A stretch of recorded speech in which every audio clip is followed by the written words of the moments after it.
Clerk, time is 7 p.m. I'm going to call this council meeting to order. The Town of Aurora acknowledges that the Anishinaabe lands on which we live and work are the traditional and treaty territory of the Chippewas of Deane Island, as well as many other nations whose presence here continues to this day. As the closest First Nation community to Aurora, we recognize the special relationship the Chippewas have with the lands and waters of this territory. They are the water protectors and environmental stewards of these lands, and as a municipality, we join them in these responsibilities. We further acknowledge that Aurora is part of the treaty lands of the Mississaugas and Chippewas recognized through Treaty Number 13, as well as the Williams Treaty of 1923. Shared understanding of the rich cultural heritage that has existed for centuries and how our collective past has brought us to where we are today will help us walk together into a better future.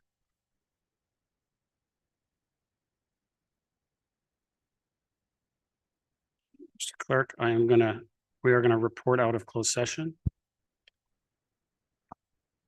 Thank you, Mr. Mayor. One item? Yes, the only item of council reporting out of closed session is to receive the report and that confidential direction to staff be confirmed. Someone want to move that? Councillor Kim, second by Councillor Thompson. Comments, questions? Recorded vote. Recorded vote has been requested for the only item of council reporting out of closed session. Councillor Weiss, how do you vote? Councillor Weiss votes yes. Councillor Gardner? Councillor Gardner votes yes. Councillor Kim? Councillor Kim votes yes. Councillor Thompson? Councillor Thompson votes yes. Councillor Gallo? Councillor Gallo votes yes. Councillor Gilliland? Councillor Gilliland votes yes. Mayor Mrakas? Yes. Motion carries. Thank you. Confirming bylaw. Confirming bylaw. Councillor Weiss, second. Councillor Thompson. All those in favor? Opposed? That carries. Motion to adjourn the closed session portion. Councillor Weiss, Councillor Kim, all those in favor? Opposed? That carries. So we'll move into the council meeting approval of the agenda. Got someone to move it? Councillor Weiss, thank you. Seconder. Councillor Kim, any comments, questions on the agenda?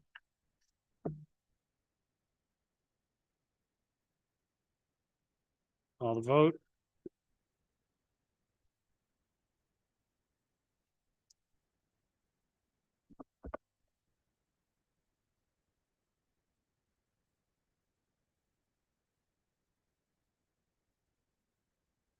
Councillor Gallo?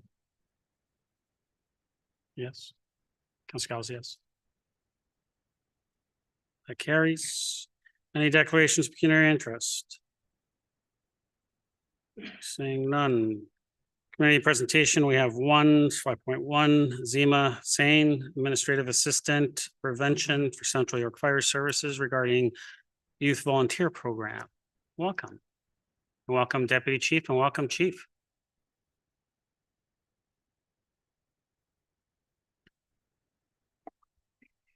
Good evening, Mayor, through you to council and staff.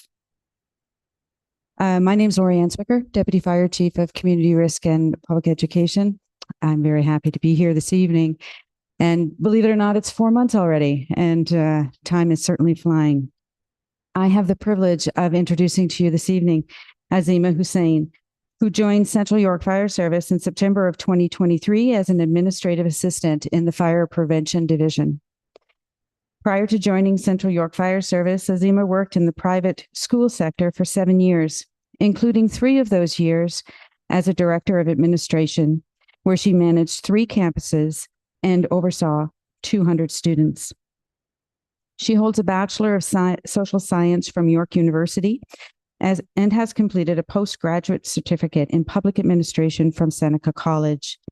Additionally, she holds certifications in municipal administration and finance from AMCTO.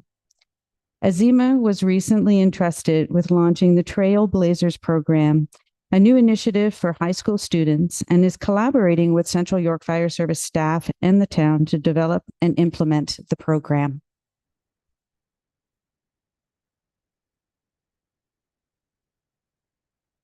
Welcome. Thank you. Through you, Mr. Mayor, to council, thank you for having me today to present the Trailblazers program. CYFS has been long leaders in the fire service, setting new standards in safety and community outreach.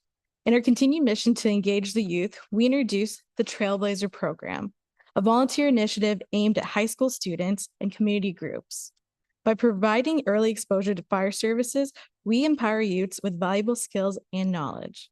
The program follows a structured timeline. In 2024, we focused on laying the foundations, developing logistics, reaching out to high school students, and setting up interviews. Now, by 2025, the first cohort of Trailblazers have begun their training and orientation, marking the official launch of this exciting initiative. Through this program, we aim to shape the next generation of fire service leaders, fostering an environment of learning, respect, and public service. Community engagement is a cornerstone of the CYFS Youth Volunteer Program. By involving young individuals in fire service, we provide them with hands-on experience that is both educational and practical. This exposure helps them develop critical thinking, teamwork, and leadership skills. Mentorship plays a key role in the program.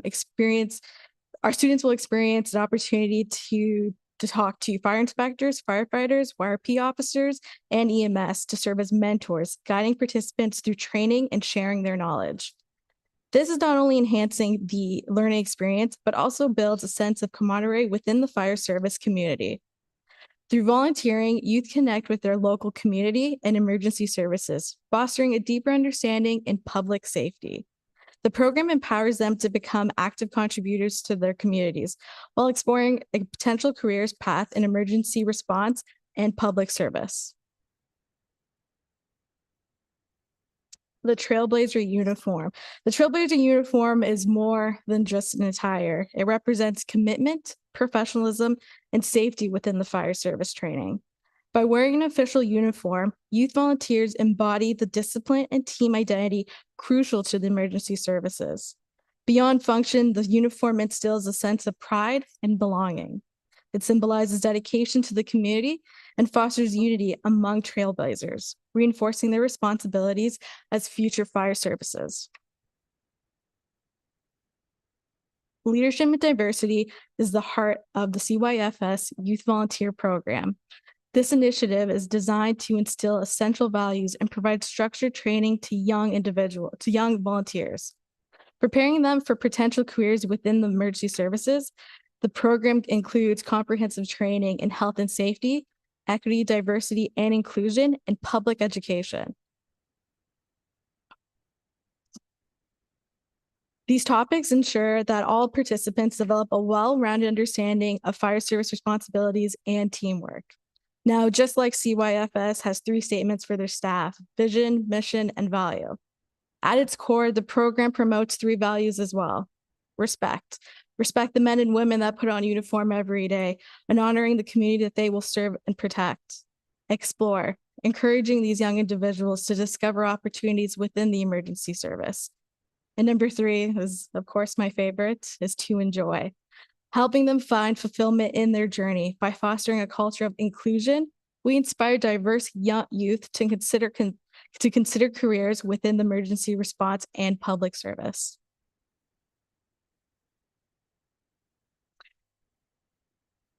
Some of the Trailblazers moments so far. So these are some of the kids having a CPR intro with one of our acting captains, Corey Lawrence. They got to experience what it was like with some of the calls. Another moment is EDI training. Some of the students participate in scenarios that could possibly happen while they volunteer with us in public.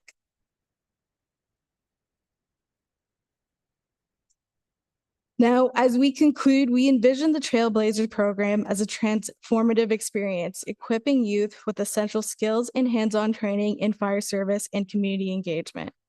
More than just a training initiative, Trailblazers represent a commitment to service. It fosters leadership, teamwork, and public safety awareness, ensuring that volunteers not only gain knowledge, but also make a meaningful impact within their community.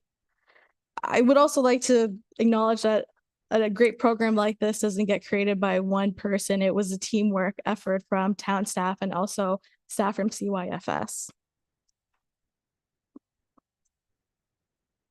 Now, looking ahead, we encourage more individuals to join this movement by participating By participating, they can become part of a network of future leaders who will shape the next generation of emergency services. And together we can make a difference. Thank you. Thank you. Council, can I get a motion to receive the presentation? Councillor Gardner, second, Councillor Kim. Councillor Gardner, go ahead. Thank you. It's a very interesting program, and I thank you for the work that you've done with it or on it. When you say emergency services, you're talking about fire and Through you, Mr. Mayor, to Councillor. It's emergency service, yeah. So fire service, introducing them to York Region Police and also EMS. Council. thank you, all very hard jobs. If a young person from this program is really enthusiastic about joining the fire department, what would be the process? Azeema? Through you, Mr. Mayor, to Council. So the process is, the requirement was for the students to write a one-page summary of why they want to join the Trailblazers.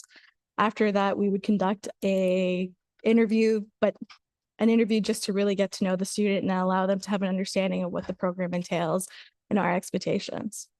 Council. That's to join Trailblazers Correct. and to join, actually to become a member of the fire department. What if they're really excited about the program, and it sounds like a lot of them could be, how would they then go further with, for example, the fire department? Through you, Mr. Mayor, to Council. So the beautiful part about this program is that it gives them the opportunity to network within the service. So to find out more information, to talk to Chief Volpe, to talk to Deputies Wicker on the process of enrolling within the fire service. Council. Thank you very much. Councillor Kim. Thank you, Mr. Mayor, and thank you, Azeema, for running this program. And you and the team are doing a fantastic job. I know my son enjoyed the orientation during March break and just going through the application process. Your team setting the expectations and the seriousness of the volunteer program. I can see the difference in terms of the level of responsibility that my son is showing. And so, and he's looking forward to the next opportunity to volunteer. So thank you very much for taking initiative on this. Yeah, go ahead. Go ahead. Yeah. That's it. Oh, okay. I thought maybe you wanted to say something more. That's why I was. No, Okay. sorry. Councillor Weiss. Yeah, thanks, Mr. Mayor. Thanks, Azeema. Great presentation. I'm very interested in this.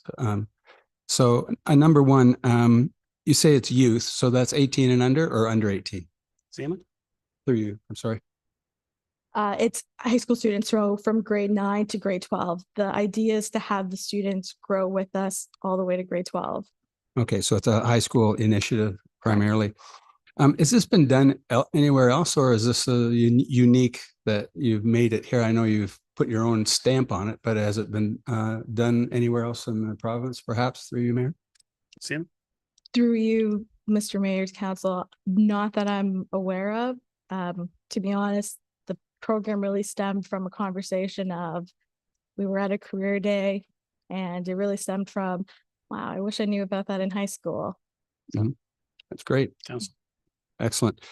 So again, through you, how often do the people meet the volunteers, the kids coming in, the young people? Through you, Mr. Mayor, to Council, as of this is just the first year, we have a couple dates lined up for the kids to volunteer within the public. The goal is to eventually have the students come over to the fire hall, introduce them to YRP, do a YRP station tour, do a tour at EMS, of course. So as of now, we only have volunteer dates set, and so far the students have met with us at least 3 times. Great. Okay. Councillor. And I assume because you talked about high school, that through this program, your major recruiting is through the high schools through you, Mr. Mayor? Azeema. Through you, Mr. Mayor, to Council, correct, yes. Councillor. Are you looking for other ways to recruit Absolutely. We're reaching out to community groups. In the next couple of weeks, we'll be reaching out to NACA and the ABC community as well. Councillor. I may want to suggest that you look at some of the sport organizations because they're full of young people who may have interests in these kinds of things. So if you need some help with that, just let me know about it. So thank you. Thank you, Mayor. Councillor Gillen. Thank you. Councillor Reese, you actually asked a couple of questions that I was going to ask, so it's great. We're on the same page. Thank you very much to all of you for coming today and introducing us to this Trailblazers program. Just to follow up on the marketing of the Trailblazing program, you had mentioned that it's targeting obviously youth and high school and so forth, and you're reaching out to other organizations. And I'm just trying to understand what to expect moving forward. So if somebody was interested, how is this being marketed and what time of year people should they expect to look out for it? Because as much as we're talking about it today, it could fall by the wayside. And if you don't hear about it somehow, then it's already happened and they kind of missed the boat. Personally, if I look up online and try and find anything about it, I don't find anything. So maybe perhaps you could let me know what your marketing plan or strategy for other people to know to look for it. Azeema. Through you, Mr. Mayor, to council, as of now, just because it is the first year and wanted to make sure we were doing everything right, we reached out to 3 high schools within Newmarket and Aurora, reached out to their counselors. Word's already gotten out because of students, which is great. I think the next goal is to use the power of social media, of course, incorporate it within our website, and reach out to more community groups. Councillor. Thank you. And what would you say your numbers were like as far as the expectation and how many people participated? Was it considered successful for the amount of people that came? Was it overly successful? Was it, hey, this is a good start, we're looking to grow it even more? Give us some context. Azeema. When discussing this program with Chief Volpe, the goal was 15 students, to be honest. How many? 15 students. 15? 15, Okay. correct. And that was just because we were reaching out to 3 high schools. But because word got out with students, we were able to accept 18 students for the first cohort. Yeah, it was a great turnout. So hoping with that number, we keep on growing. That's great. Thank you so much. Any other comments, questions? Seeing none. Azeema, thank you very much for coming. First of all, welcome. Welcome aboard. I'm sure you're going to be very successful with Central York Fire Service. We got a tremendous chief as well as deputy chiefs to help you along the way, I'm sure. And this is an exciting program, and it's exciting that we're at the forefront, Central York Fire Service, in providing this type of a service to get youth in our community excited about their potential careers and their future. And so I think this is going to be very, very successful. I know I just went to Aurora High today for Earth Day for another purpose, but when you get them involved early and they get activated in it, they get excited about it, and it's great to see the expressions on their face and the actions that they decide to take. And so I think this is going to be highly successful. So thank you for doing this, and thank you for putting this forward. And we're looking forward to hearing next year's summary of this year's class. Yeah. Call the vote.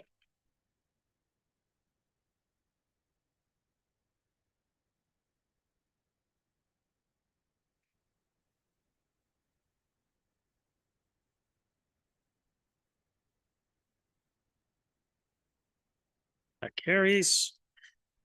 Next, we have delegations. We have one, Mr. Shawn Deane, regarding item 9.1. Mr. Deane, welcome. You have 5 minutes and the floor is yours.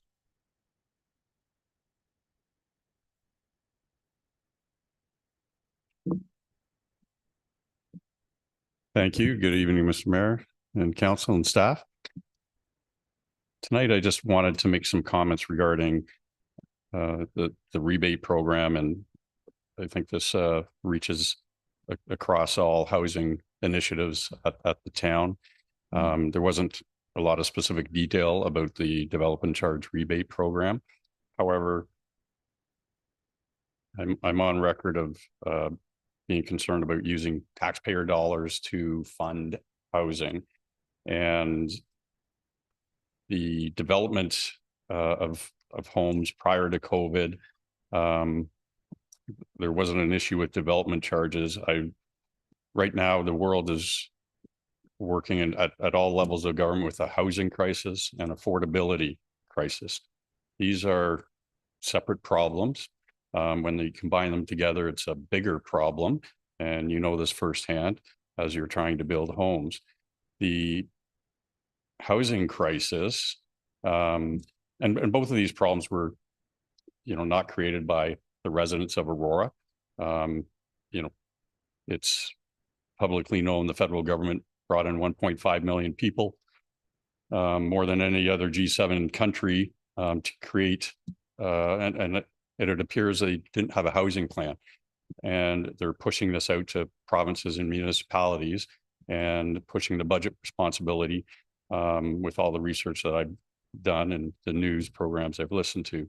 Affordability is also a federally created problem, the carbon tax being a big culprit. And so building homes was never an issue before. Anyone who had land and got approval and the zoning could go ahead and build.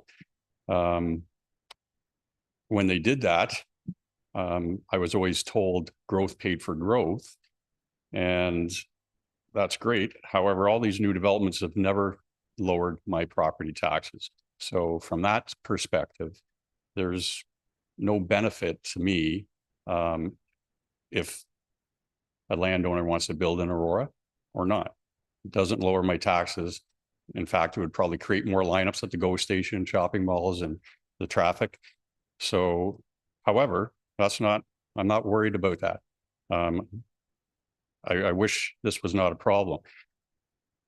I am concerned that if we have to, the provincial government is squeezing development charges to the point where it's a risk in the budget, and the York Region budget says that, in 2025, there's lower than expected housing starts, unpredictable lower development charges, and federal government support. So that's a big concern. It's a risk. They've already started phase 1 of their project. So for whatever reason, I'm perplexed as to why we're trying to build when developers aren't making money. Shining Hill, there's some townhouses over there, but there's a couple hundred acres. There's supposed to be, this is before COVID, it's supposed to be thousands of homes there. They haven't built. CBC, Andrew Chan, their streaming podcast talked about during the pandemic, price of labor and materials all soared, and developments were abandoned.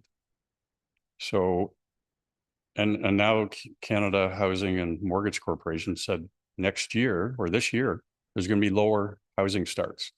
And here we are going against the grain. And so I want to I guess my statement is I'm really concerned that we have a budget gap. We're not doing anything to close that gap. And I'm concerned that building more houses, since it never lowered my taxes before, it's going to put them up even higher. Affordability applies to everyone, the cost of our heat and food. And now with the tariff wars, there's all this uncertainty. So what happens if we don't build anything and we focus on just containing our spending and bring down, the finance told me 14.9 million a year, and our capital asset management plan is shortfall. So how is building new homes and subsidizing rent and going to help?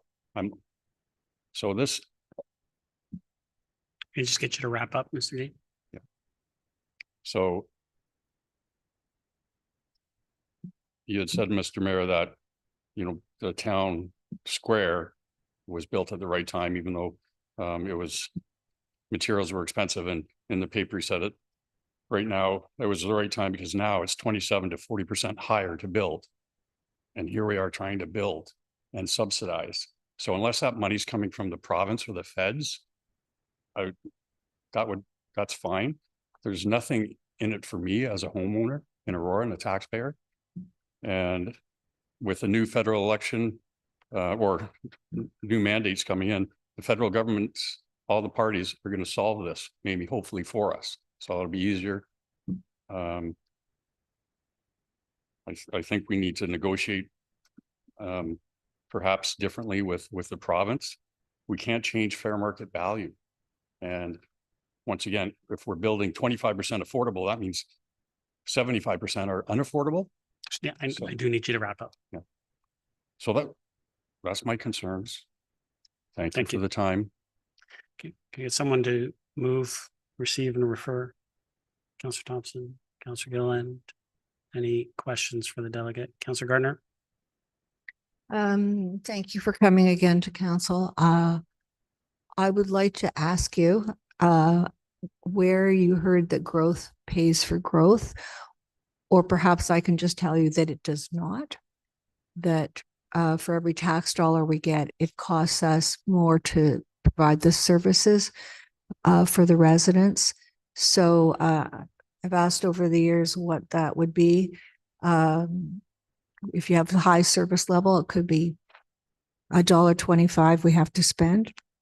So I appreciate your comments. This isn't a criticism. I just want to tell you that growth does not pay for growth. So when people say encourage more building, it requires more infrastructure, etc. So just a comment for you to think about. Thank you, Councillor. Any other questions? Seeing none. Mr. Deane, thank you very much for coming this evening. Well, she said it was a comment, but sure, go ahead. Go ahead, Mr. Deane. The planning staff here in town hall during the affordable housing launch project. Ryan Adams, Adam Robb, and it's also in the budget. You're welcome. Councillor. Thank you. Any other questions? Call the vote.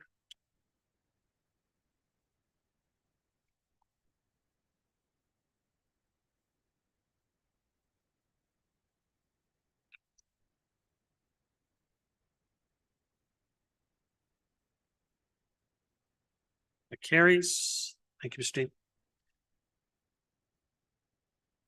Just move to consent agenda. Someone want to move item 7.1 to 7.7 inclusive be approved? Councillor Gallo, Councillor Thompson, any comments or questions? Call the vote.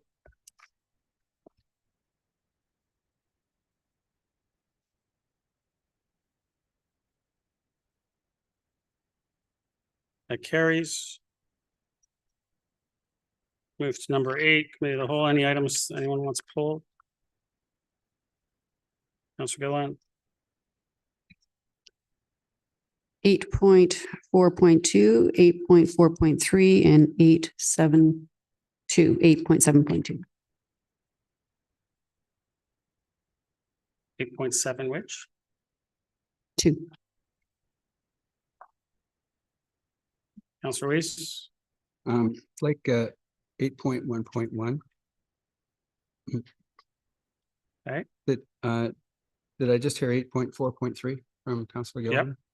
Okay. 8.8.1, which is a motion. Are we to pull motions? Yep.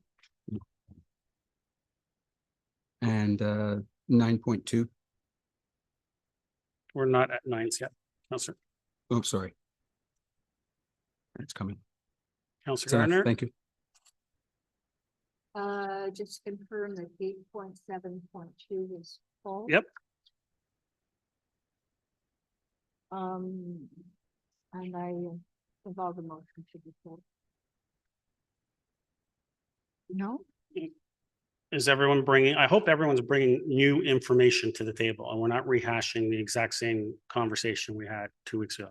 Just I want to remind everyone. Otherwise, I'm going to turn off the mics. Councillor Gardner, Thank you. It's for reported volume. all the motions. Yeah, so one was already pulled, so 8.8.2. Thank you.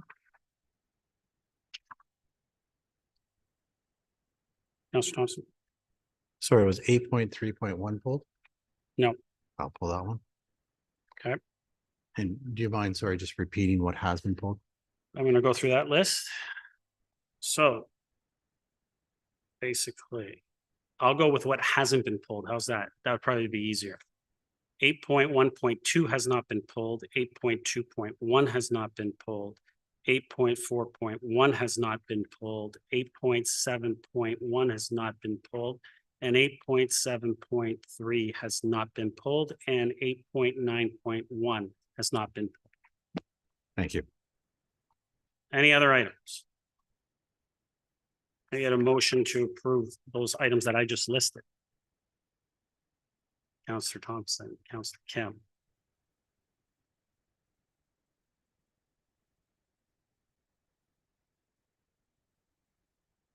Call the vote.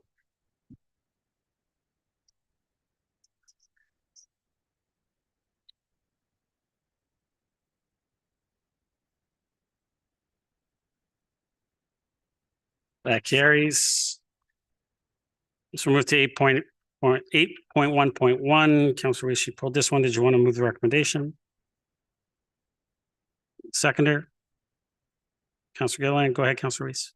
Yeah, the only question I had or a comment was there's nothing in the report about a community information meeting. And I thought that we had had plans after the work that was done at Town Park, that there was a community information meeting that was to be done every time a park was to be updated, reconditioned. So maybe through you to Mr. Volcanesta, is there a plan for this to have a community information meeting for the residents that surround Fleury Park?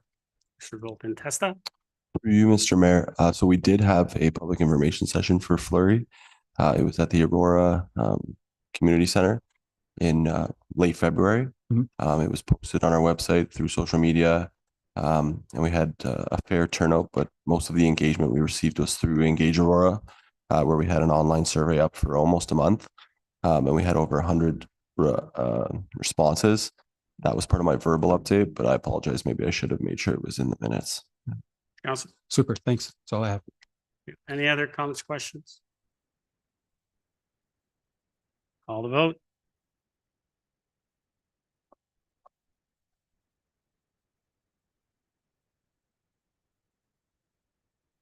That carries.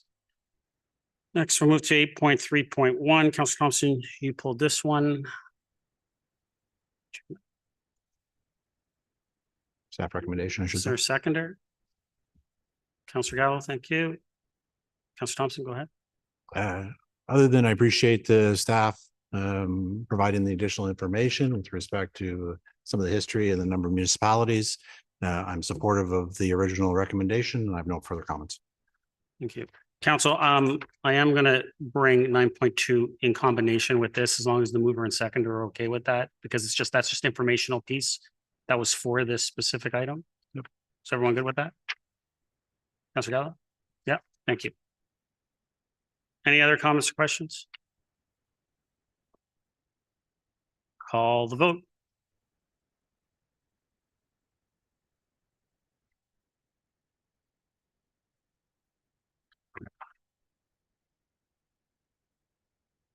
That carries. 8.4.2. Councilor Gilliland, you pulled this one. Did you want to move the recommendation?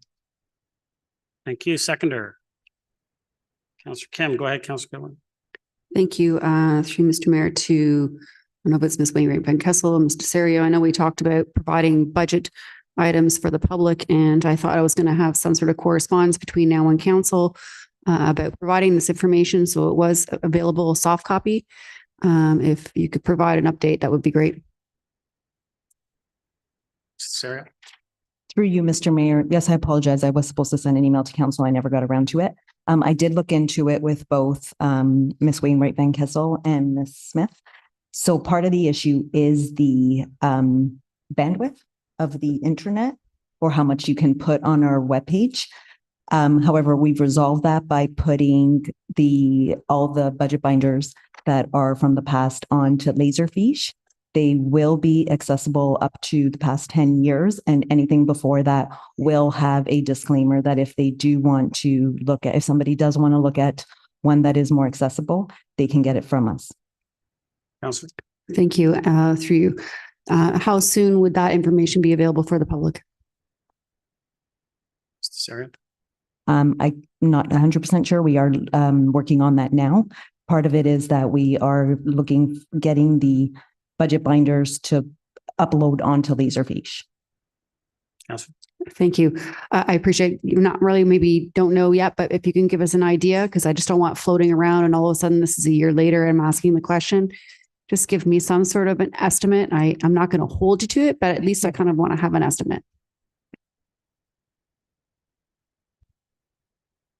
Sorry. Thank you. Sorry, through you, Mr. Mayor.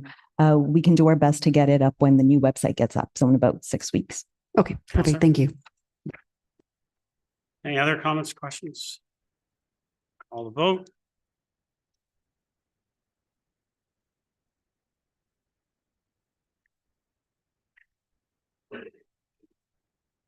It carries. 8.4.3, Councillor Gillen, you pulled this one. Did you want to move it? Yep. Seconder? Oh, it's just a receipt. Is that what you want? You want the original recommendation?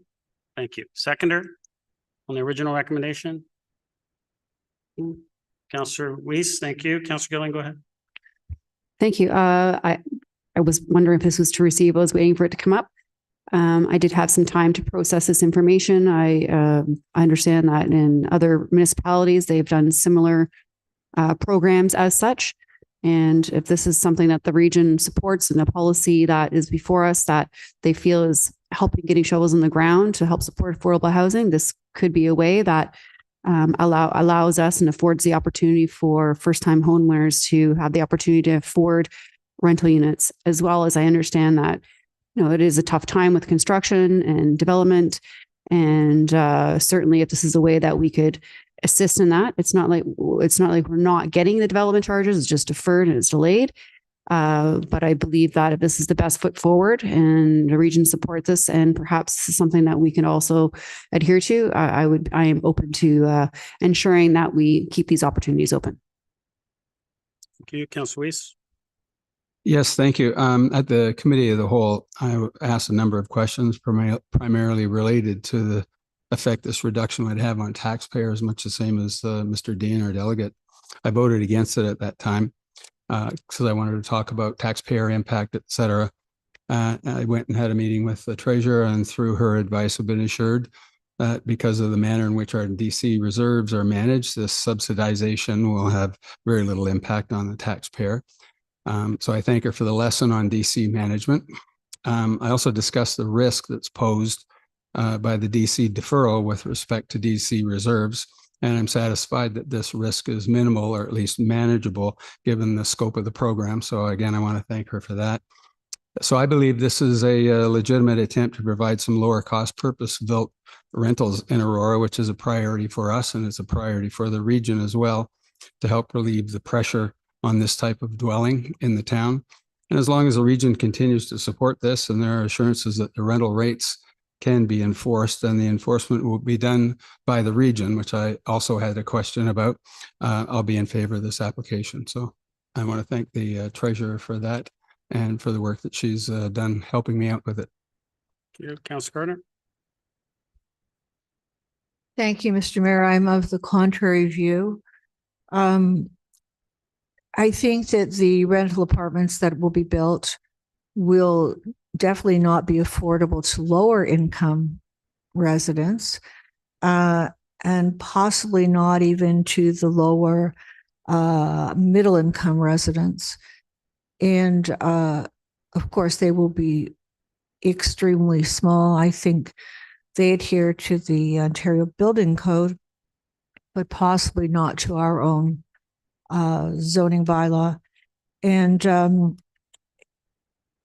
there will be a hit to the taxpayer. there has to be a hit to the taxpayer. If this is paid over 20 years, it just doesn't make sense to me that there wouldn't be a hit to the taxpayer unless we don't need to use the money for any repair or replacement.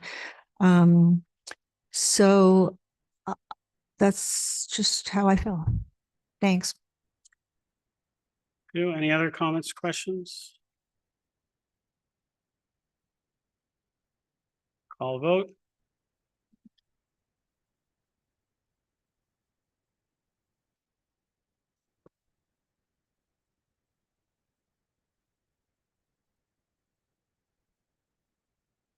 Councillor Garner?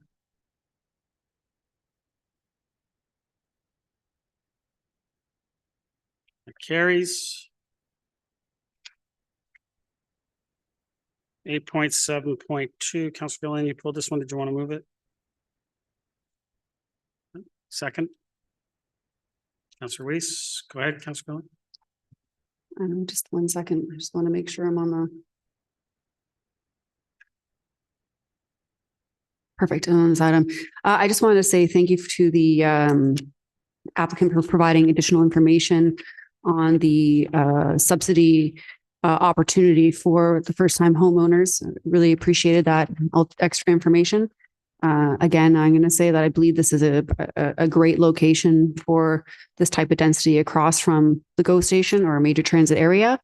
And the fact that you're offering to assist with first-time homeowners in a program that allows homeowners the opportunity in a lottery to be assisted by that down payment, I believe is a really good step forward for you as the developer to assume that risk and also to assist these first-time homeowners to have their very first home. So I really do appreciate that information that you provided. I look forward to receiving additional information on this application once it starts to move forward, and also further to the commitment that has been put forward for these types of incentives. Councillor Weiss. Thank you. Originally, when I looked at this, was kind of equivocal about it. And so it seemed to me that the density was high looking at what was approved previously, and it exceeds our official plan, in fact. That remains, but I'm reminded that staff recommended this. My concern for this is being stated in a public meeting as it prejudices our views about this, but more importantly, the conversation maybe harms an appeal that would happen at the OLT. So I really want to go to Mr. Ramuno and ask him to comment on staff comments, if you can do that, because it's kind of important for us to get staff comments that reflect the needs of our OP. And I think it's just a little bit outside of that. So Mr. Ramuno, could you comment on the comments? Mr. Ramuno, can you summarize the report? Certainly, through you, Mr. Mayor. So the staff is recommending to council that to approve the official plan and zoning bylaw amendments for the increase in heights and unit counts based on it being an appropriate location. It's within our major transit station area. So based on our official plan, sort of hierarchy of where the strategic growth and where that should occur, it starts at the within the MTSA area. So it's a suitable location. It's at the intersection of Regional Road, Wellington Street, Industrial Parkway, which is our local major collector road. So we think it's an appropriate location if council chooses to allow for increased heights and densities in this location. Along with that, with any application, the applicant had submitted all the various background studies, a bunch of technical work, servicing reports, geotechnical, groundwater, source water, et cetera. And one of the other key reports was traffic. And so their consultant, Next Trends Consulting Engineers, did a very comprehensive traffic operations assessment, not just of this proposed development, but also of the intersection, how that would function, Industrial Parkway and Wellington. And it also as all these traffic analyses do, they take into effect future background growth, the overall area and our expected growth. And so they recommended, obviously, they made recommendations. That report was reviewed by regional traffic staff and our own traffic staff, and they've all agreed with the traffic report in that we don't have any objection from a traffic standpoint with this development in this location. However, there are a couple of conditions that we will impose at a future site plan application, and the one big one is to ensure that a couple of mitigation measures to ensure that the capacity at the intersection will continue, will improve long term, because we know traffic volumes are only going to increase. One big recommendation is that as part of this development, the region has asked for and will get a widening along the entire frontage of Wellington Street. The purposes for that will be at a future date to construct a dedicated right turn lane going westbound for people turning north. That will improve the capacity at that intersection. There are a couple of other recommendations. One key one was obviously monitoring the signalization of that intersection to ensure that the turning movements and the timing of that intersection, the lighting, it works long term, and that's something that town staff in the region's obviously has jurisdiction over the intersection. So that'll be another condition. There are a number of other conditions that will impose into the future site plan agreement. Again, the applicant has before council this evening is really just the official plan and zoning bylaw. There will be a future site plan application, development application. There'll be an agreement in place. There are other things like ensuring that there's sufficient car sharing, bicycle locations for alternative modes of transportation. Another key recommendation that will likely include is that for all future owners that the applicant provide preloaded postal cards to ensure that those future residents do take public transit, because again, they're at a location right across the street from the GO station. So, the whole point here is to minimize single occupant vehicle car trips throughout the day. So again, our recommendation, staff recommendation, along with regional staff, traffic, and our own traffic analysts, support the traffic study that was completed and have no concerns with the official plan and zoning bylaw amendment for the increase in height and density in this location. Councillor. Thank you. That was my next question, was about traffic, because many of the residents in my area who are just adjacent to it, it's not in Ward 1, but up Center Street and into the older part, and people who travel down Industrial Parkway onto Wellington and back and forth, they were concerned about congestion, et cetera, plus the other development. So I'm very happy to hear what you said that happened with the region, and I thank you for it. That's it. Councillor Gardner. Thank you, Mr. Mayor. And I see the developer is in the audience, and I thank him. It's a brilliant way to encourage first-time owners to do this bridge funding gap, and it has increased from the public open house. I think it was 10, but I'm not in favor of this. 30 units of the 948 units will receive the financial assistance. It's a wonderful gesture, but it is only 30 units out of 948. This is the northeast corner of Wellington and Industrial North. Comments from residents. If this is going to happen, and it is, because I think everyone's voting for it except myself, the condition of the road of Center Street, of the pavement, please, could you look at it and make sure it's in much better shape? And also the turn lane that goes from Industrial North onto Center Street, it's not signalized. It's problematic right now. The traffic backs up. I take it from the leisure complex, and it's you're depending on people to be polite most of the time that I've seen in order to make that turn going north in Industrial Street North. And a further concern, and we can't do anything about it, but I thought it was an interesting concern expressed by a resident who attended the last meeting, committee of the whole. He has a concern about 12-story building overlooking St. Max and privacy concerns for the students.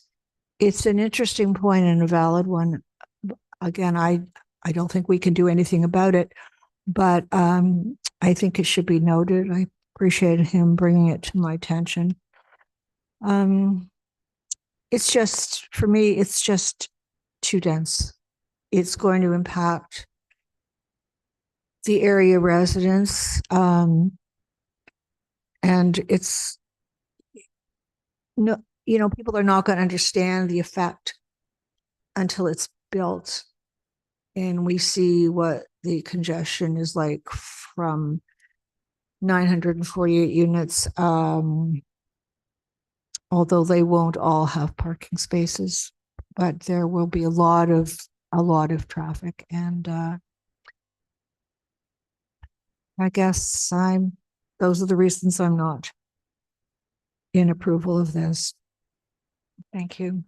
Thank you, Councillor Thompson. Thank you. I think at the start of this term, we talked a lot about the adoption of our new official plan. It is our framework, our guideline for the development of this town long term, in terms of our vision, in terms of meeting our objectives when it comes to population growth, in alignment with provincial planning policies. But in doing so, as we've seen throughout this term, frequently we get development applications in front of us from all parts of town that everybody's looking to intensify, to go above and beyond the official plan. And so we have to look at each development application on its own merits. And I appreciate the work that staff have done with respect to this application in terms of identifying that it does meet the general directions of the official plan, and the fact that it continues to call out the fact that the MTSA area is really intended to be our primary area of focus for growth and intensification. And that was one of the principles in the development of the official plan, that if we're going to intensify anywhere, it makes the most sense to do it here. While I hear, concerns around traffic, we're also trying to do our utmost to promote the utilization of the transit area. That's why GO Transit's making that, or Metrolinx is making that investment for the 15-minute all-day service. And so if we are going to exceed our official plan, this is the right location to do it.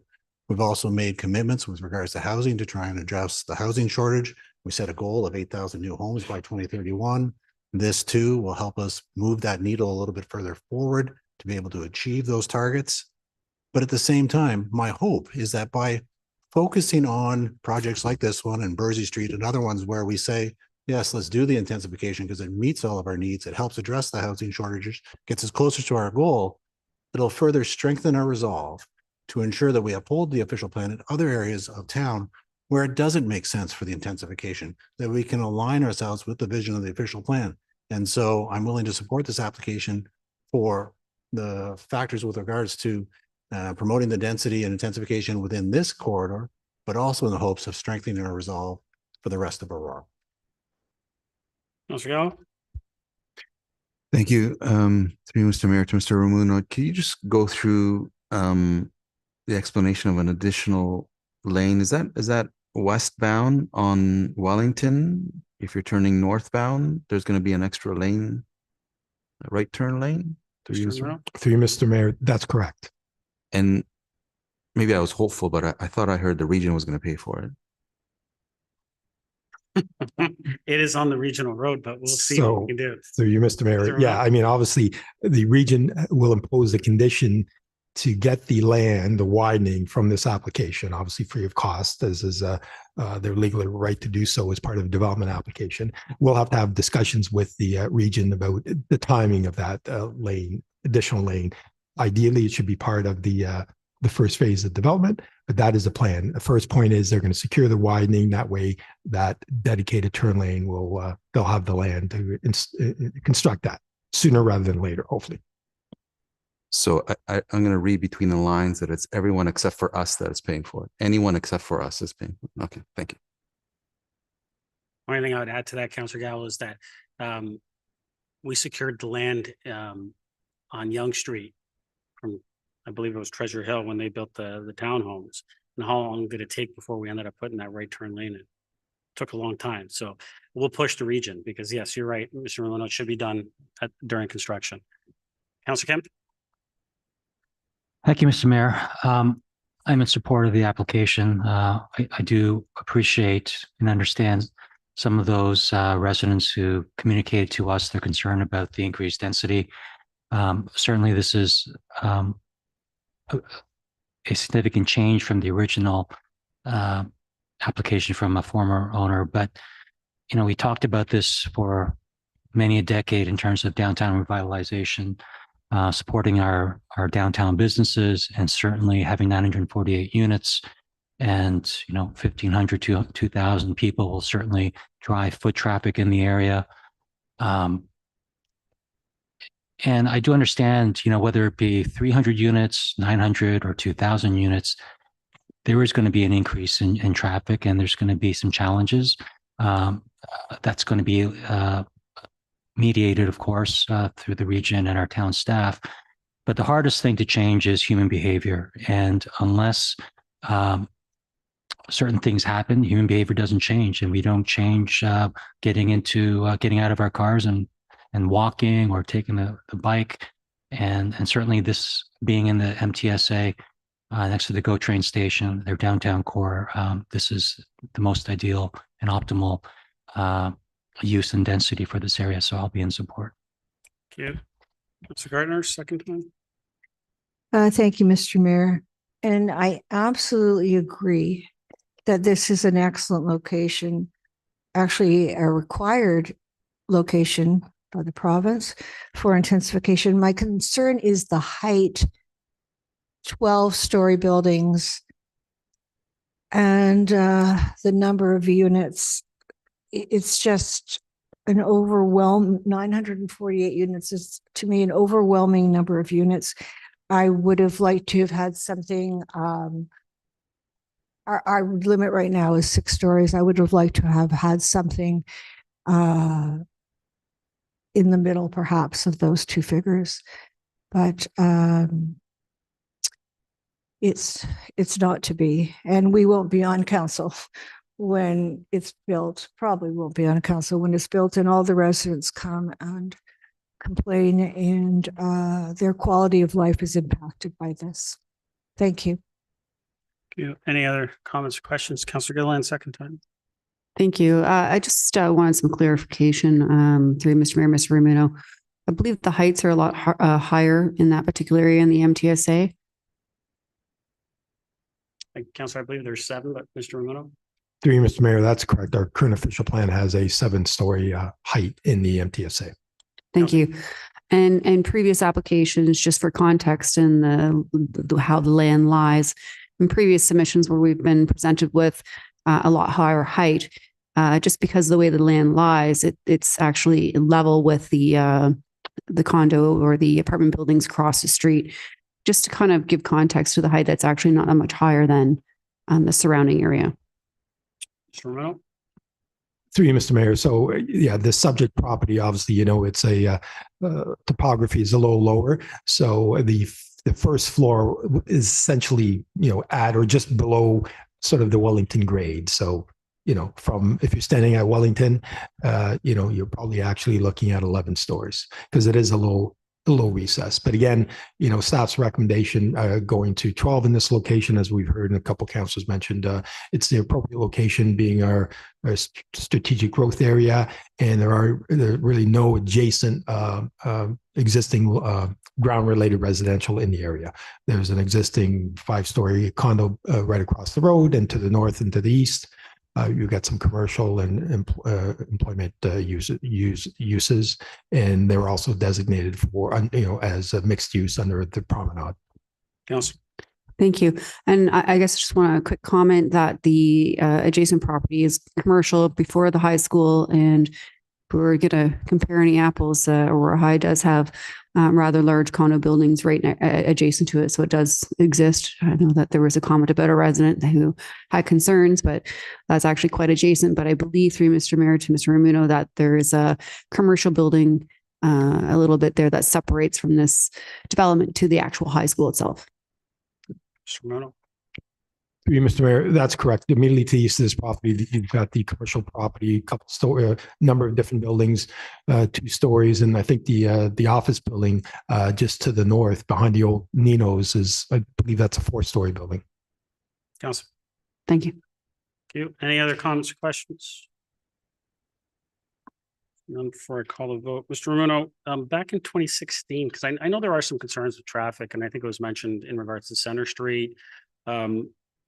We had a motion, I believe. I think we might need to dust that off and revisit that motion. It was to look at Center Street and Industrial, the intersection. Look at, I think, Councillor Thompson, Councillor Kim might recall it, same with Councillor Gardner. We looked at that briefly, but I think that that's something that maybe we should bring back, and we should actually take a hard look at what we can do to either expand it, widen it. And we know that the work that we're doing through with Metrolinx in regards to whether grade separation or no grade separation, and they're looking at the traffic study from that. They're also looking at Center Street and what might end up being on Center Street as well. You know, the province has deemed this a major transit station area, and I think you know, I'm very similar to Councillor Thompson. I think everyone knows I'm strict when it comes to the heights, but major transit station area is somewhere that we can be flexible and show the province, show everyone that we're willing to have some growth occur that's beyond what we've stated, so we can hold firm in our other areas. I remind council, we're going to be looking at doing a redevelopment. Applications are going to be coming in all along Yonge Street at some point, and we're going to want to hold firm there. And the only way to do that is to show that we have some flexibility and we're allowing for that growth and the intensification to occur where the province is asking us to take on that growth. And that's in the major transit station area. Also, in regards to Metrolinx, I mean, the province is putting in a lot of money when it comes to Metrolinx to look at the possibility of doing that grade separation, which we desperately need. And so they will stop funneling that money into developing the transit in the area if municipalities are not willing to grow and intensify in those major transit station areas. That's the whole purpose of the major transit station area. So I think being a little bit flexible in this area is something that we're going to need to look at and continuously look at as this area continues to grow, so we can hold firm in the other areas within our town, and we can make sure that our OP is upheld outside of the major transit station area, because everyone's being pushed. And when you look at Richmond Hill has been asked to take on basically 80 stories in their major transit station area. You know, so I think if we show some flexibility, we show the willingness to allow for that intensification to occur in this specific area, we can hold firm. And we've seen us holding firm in other areas outside of the MTSA, and we've held firm and we've been successful in holding firm outside of the MTSA because it's outside of the MTSA. So I'll call the vote.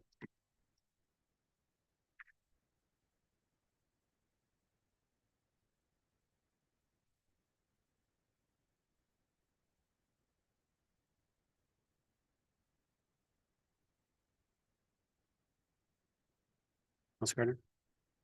Oh, just a minute. That carries. 8.8.1, Councillor Weiss, you pulled this one. Did you want to move it?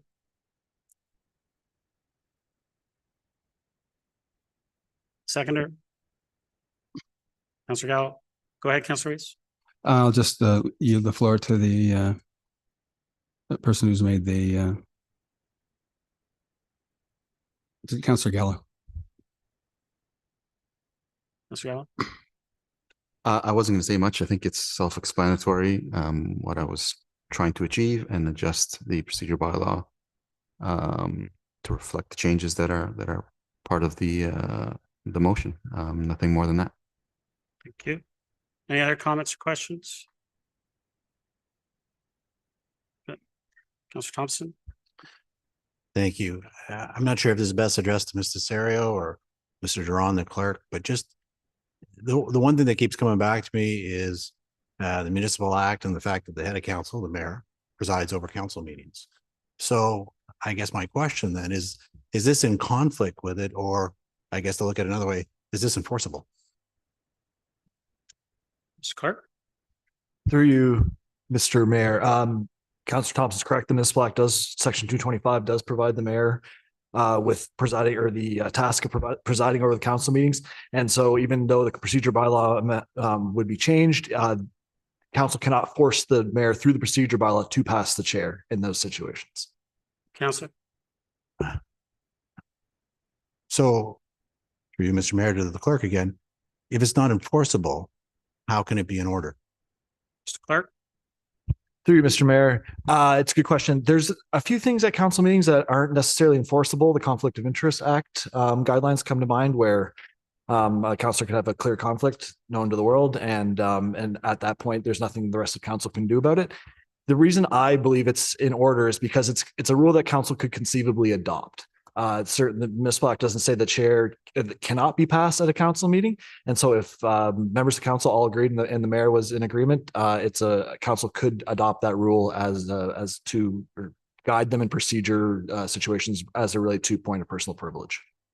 Councillor. Okay, so I guess that's my biggest concern. We're going to put something into the procedural bylaw that is not enforceable. And for members of the public, they may not understand that it's there, but it really doesn't, I guess, count unless all members are in agreement. So I won't be in support. Any other comments or questions? Councillor Gardner. Thank you, Mr. Mayor. Sometimes our procedural bylaw is silent on things, and it just makes complete sense that a council would want the chair to pass on the chair if there's a point of personal privilege against the mayor. I mean, it makes sense and not enforceable. I think this is the right thing. If the council doesn't want to enforce it at the time, well, that's up to the council. But to me, this is the proper procedure and I support it. Any other comments, questions? Councillor Kim. Thank you, Mr. Mayor. I can understand and appreciate why Councillor Gallo put forward this motion. My challenge is exactly what Councillor Thompson just iterated, in that if the Municipal Act says otherwise and it's not enforceable, what's the point of adding this to our procedural bylaw? I think it'll just continue to add confusion. So for that reason, I will not be in support. Any other comments or questions? Call the vote.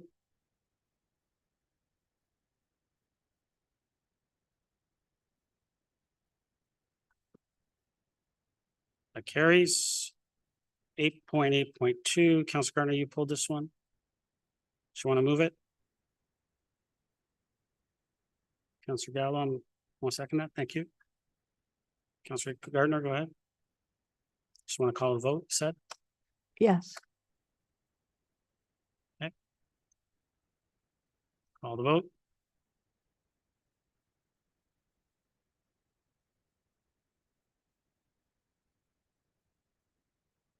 That carries. 9.1. Someone want to move this? Mr. Kim, seconder. Councillor Thompson. Councillor Kim, did you want to speak to it? No? Any comments or questions?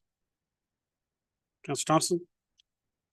Just to be clear, I mean, it certainly seems from the intent of this is really just staff to investigate, and the report will come back outlining, I guess, what the criteria could be, what the benefit could be, as well as what the costs associated with be. There's no real action other than just to ask staff to investigate and report back.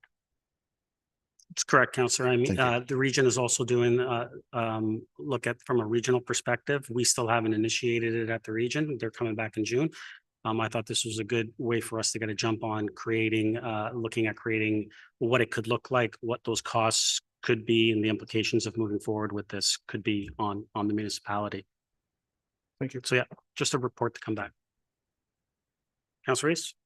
Yeah, thank you. I'm glad the motion is here and to get a report back. And for the most part, I like everything in the motion, but I do have a couple of reservations I want to bring forward to staff when they're looking at this.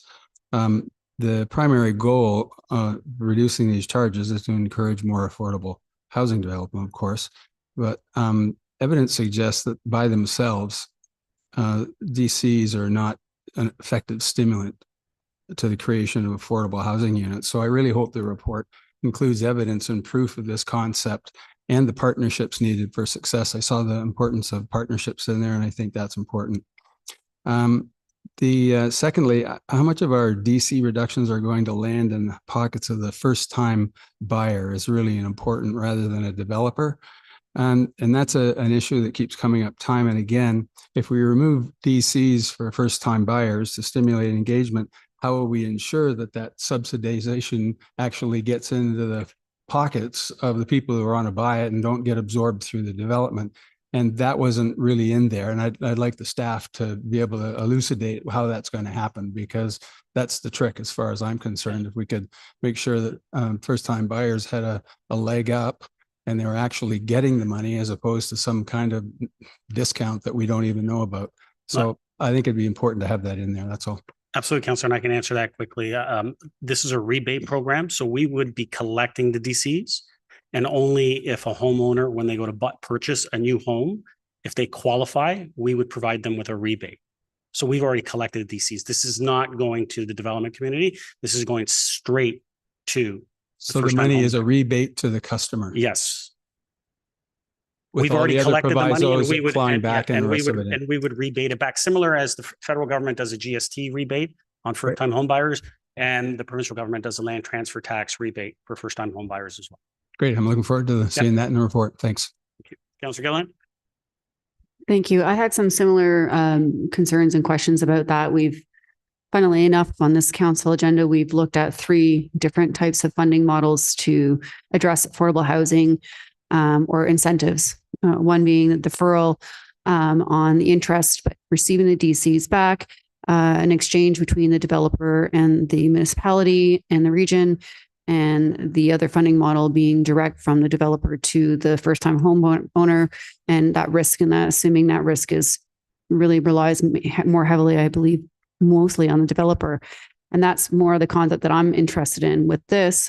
From what I understand, when it comes to developers and developments, that a lot of getting the shovels in the ground requires them to raise capital. And by doing that, it means selling units in advance before actually getting the shovels in the ground to be able to get the funds to be able to move forward. And I'm just having a hard time understanding how we would be collecting these DCs before a first-time homeowner would have that opportunity to even purchase that home. I feel that the developer should be the one that's assuming the risk. I feel with the town, managing, it could be 200, 300 people. And what happens if, for instance, the project is dissolved or the company goes bankrupt? Then what happens?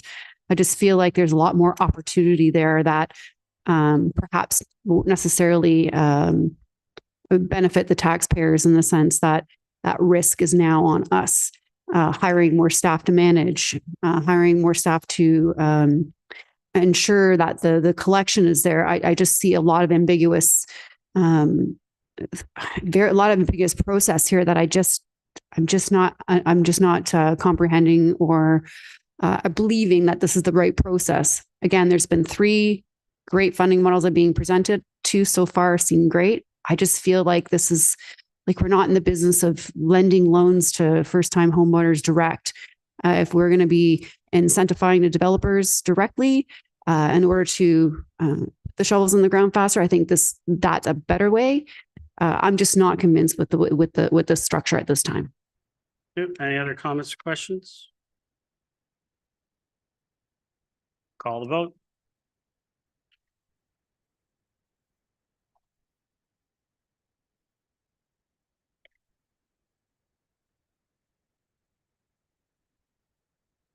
That carries.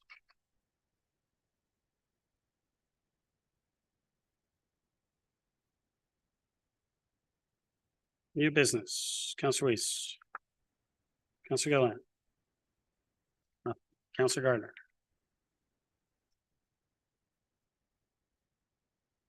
New business, not public service.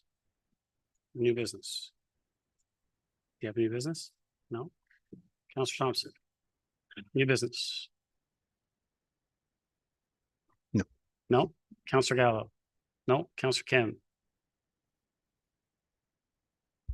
Go ahead, Son. Mr.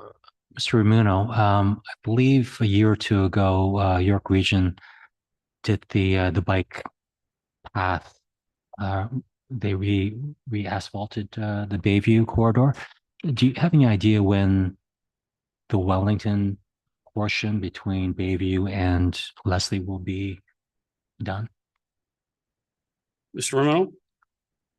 Through Mr. Mayor, let me get back to you on that. I think it's this coming year or 2026, but I'll find out that information and report back. All right, thank you. Thank you. Bylaws. Someone want to move those? Councillor Kim, second Councillor Weiss. Comments, questions on the bylaws?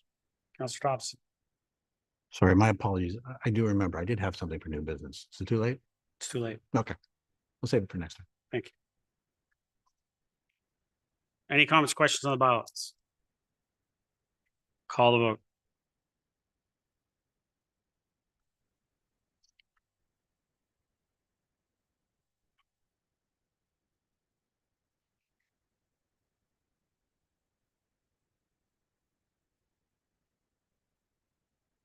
That carries. Confirming bylaw. Who wants to move that? Councillor Weiss, seconder. Councillor Gallo, thank you. All those in favor? Opposed? That carries. Motion to adjourn. Councillor Thompson, Councillor Kim, all those in favor? Opposed? That carries.